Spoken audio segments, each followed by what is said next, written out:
Hola, muy buenos días. Gracias por la invitación.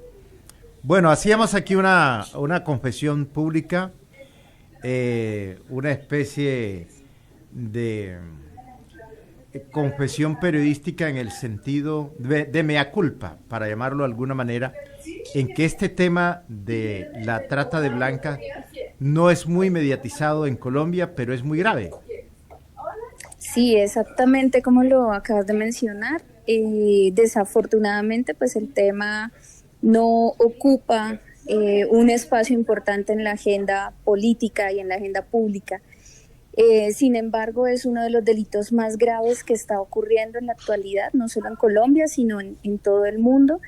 Y el impacto es muy significativo porque puede tener cualquier persona como víctima, niños, niñas, adolescentes, mujeres, hombres. Nadie está exento de llegar a ser víctima de trata de personas. ¿Qué cifras tienen ustedes sobre el tema en Colombia? Pues lo que reconocemos como UNODC y a través de las cifras del Ministerio del Interior es que efectivamente durante los años 2020 y 2021 hubo una disminución de las cifras, dado pues la dificultad de las instituciones en investigar y en identificar casos. Sin embargo, a partir del año 2022 y hasta la fecha se ha ido incrementando considerablemente. En lo que va corrido del año 2024 hay 139 víctimas identificadas por el Ministerio del Interior. Sabemos que las víctimas que se identifican no son el total de las víctimas, porque hay muchas víctimas más que no logran ser identificadas, porque no logran escapar o porque no logran contactar con autoridades. Entonces esta situación es muy grave.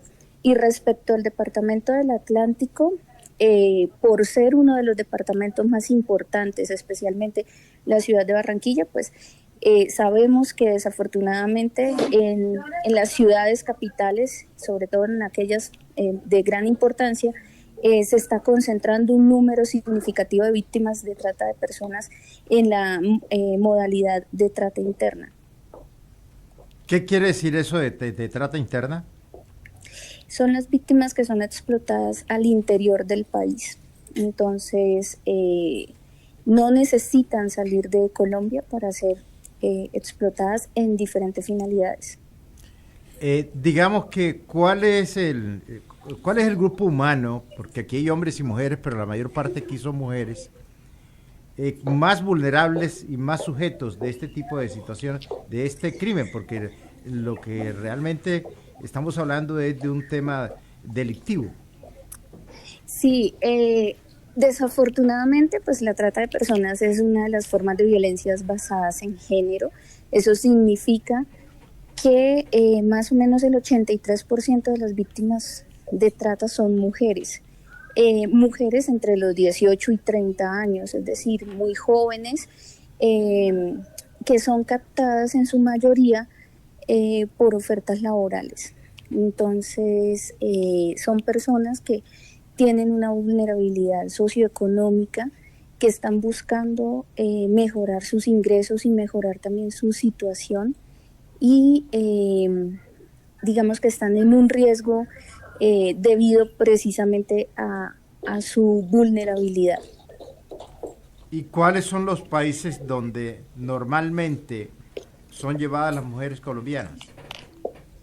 Generalmente están siendo llevadas a México, China, están siendo llevadas también a Europa, Turquía, a Francia, y también hay una dinámica regional, es decir, que las mujeres colombianas generalmente son explotadas en Latinoamérica, sin desconocer que van hacia otros continentes, pero la mayoría son explotadas, por ejemplo, en México. México es una zona bastante significativa para los tratantes, especialmente en lo que es Cancún, donde se recibe pues la principal cantidad de víctimas de trata. A nivel interno, la prostitución está muy cerca de la trata de personas. A nivel interno ha crecido mucho la prostitución. ¿Qué tanto ha habido de casos de esto de trata de personas y qué tanto ha crecido la prostitución a nivel interno. Sí, bueno, es importante mencionar que la prostitución como tal no es siempre trata de personas. Claramente se convierte en trata de personas cuando hay una prostitución ajena, es decir, cuando la persona que está en situación de prostitución no lo está pues por voluntad propia y sobre todo no tiene su autonomía, no puede decidir qué hacer o qué no hacer. Sin embargo, claramente la situación de prostitución es una situación de riesgo para cualquier mujer u hombre que esté en este proceso. Si bien sí se ha incrementado, es importante sobre todo mejorar y fortalecer las capacidades para identificar justamente cuando esa prostitución deja de ser prostitución y pasa a ser explotación sexual como una finalidad de la trata.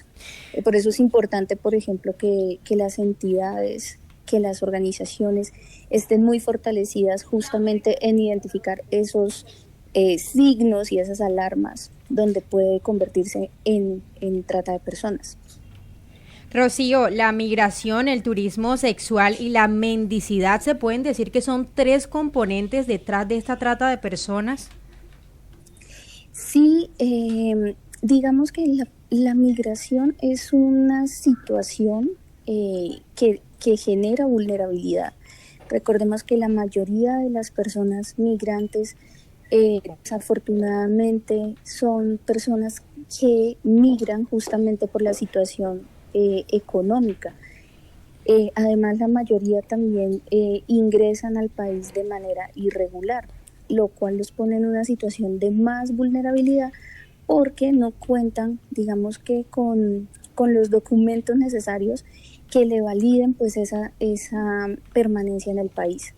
Entonces, eso hace que los tratantes los amenacen justamente por estar en esa situación. Entonces, cuando ya están sometidos, les dicen, bueno, si ustedes se van, nosotros llamamos a las autoridades para que los deporten.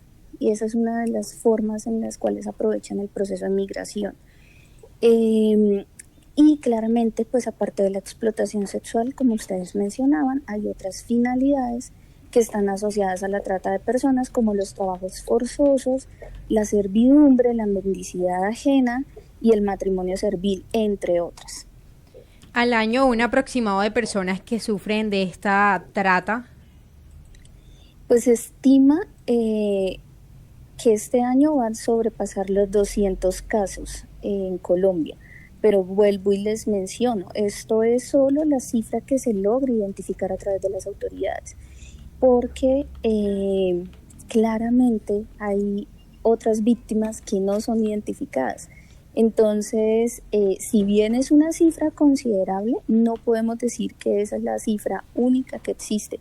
De hecho, se piensa que hay muchísimas más víctimas que quedan fuera pues, del radar de las autoridades.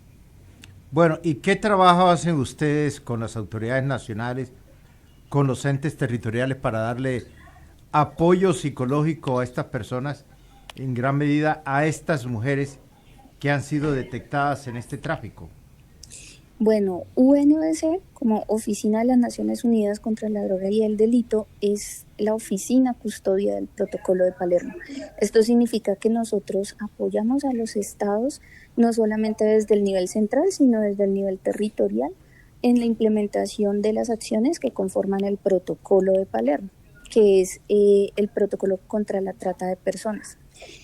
Entre esas acciones, nosotros apoyamos el fortalecimiento institucional, no solamente para la identificación de casos, sino también para la activación de rutas de atención y para el fortalecimiento de procesos de investigación y judicialización que logren desarticular la red de trata. En este caso, por ejemplo, con el Departamento del Atlántico hemos venido trabajando con la gobernación y también con la alcaldía de Barranquilla y hemos apoyado la activación de los comités municipales que existen y estamos acompañando procesos de prevención y también fortalecimiento de las personas que hacen parte del comité. Esto significa que a través de ese fortalecimiento, pues las autoridades que tienen la competencia puedan responder a las necesidades que identifiquen en las víctimas que lleguen a encontrar.